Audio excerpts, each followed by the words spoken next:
Howdy YouTube, my name is Micah and you are watching the Book of Jamaica. Today we are going to be discussing privileges versus rights within your host family.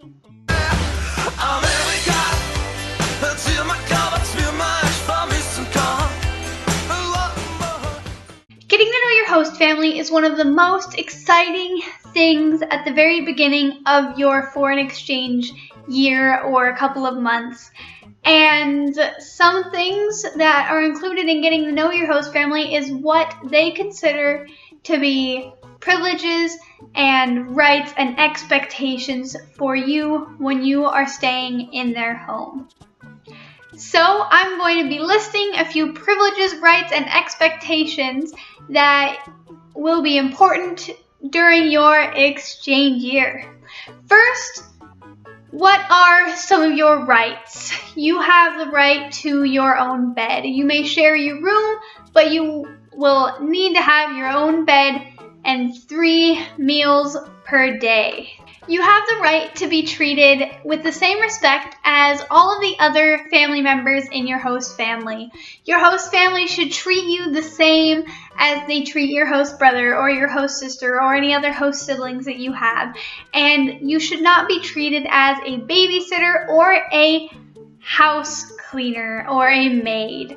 But what is expected of you is to fulfill your part in the chores and everything. So if everybody takes a turn every week babysitting the youngest child, or everybody takes a turn every week cleaning the bathroom, then you are expected to participate in that. Another right for you is to have transportation to school. It is your host family's job to make sure that you have a way to get to school, whether that is the school bus or the city bus or them picking you up and dropping you off every single day. And you also, it's their responsibility to find you a place that is suitable for studying and doing your homework in, because that's the whole reason you're there, is so that you can go to school and do school while you are at your host house.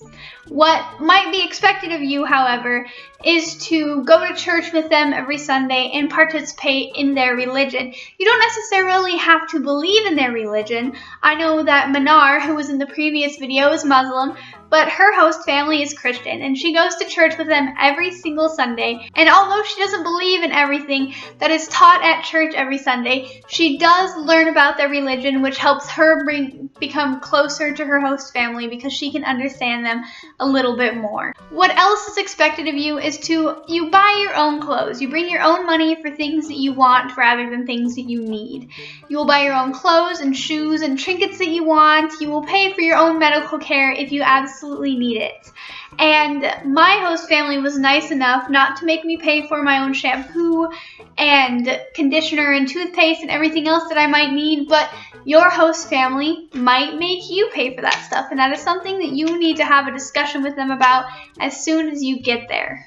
What else is expected of you is to learn their language and try and speak it as much as possible. Try not to speak your native language with your friends who may speak it. For me, it was English, and everybody speaks English in Germany, mostly everybody. And a lot of my friends spoke English with me most of the time, and that was not the best for me, and I was not fulfilling that expectation where I was supposed to be speaking German most of the time while I was there. Another privilege for you is having friends over at your host house. It is a privilege, it is not a right, which means you have to earn it. That means you can't get upset if your host parents say, no, this friend cannot come over today or ever.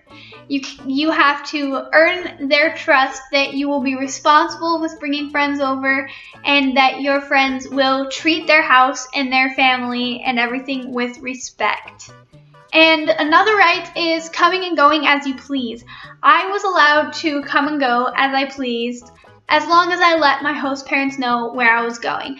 But some families are not going to be the same. They might make you ask before you go anywhere, and they might say yes every single time as long as they know where you're going.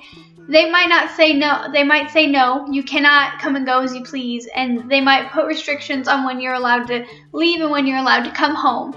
I know that I was supposed to come home every day before 10 o'clock in the evening on weekdays, and it was before 1 o'clock in the morning on weekends. Those were my curfews set by my host family. Another privilege is traveling and going on fun trips.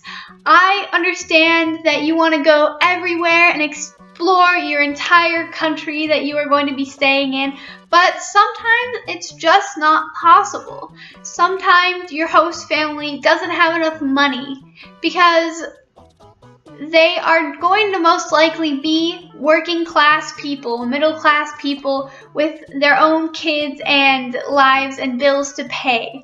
And that really limits the amount of traveling that they are going to be able to do with you. Plus, if your host family is like mine and they have 5 kids and you're kid number 6, getting everyone to go everywhere is really difficult. Sometimes we had to take multiple cars, but my host family only had 1 car. Or you'll have to buy train tickets, and train tickets for that many people can start to get a little bit expensive. So these are the privileges and expectations and your rights as an exchange student in a host family. Here soon, there is going to be a video about dealing with host families, so stick around for that. If you have any more questions about your rights and your privileges, if you're confused about which is which or what's expected of you, whether or not it should be expected of you, even if your host family says it is, just ask about that in the comments below, and I will definitely make sure to clear that up for you guys. Leave a like, and do not forget to subscribe. Until next time.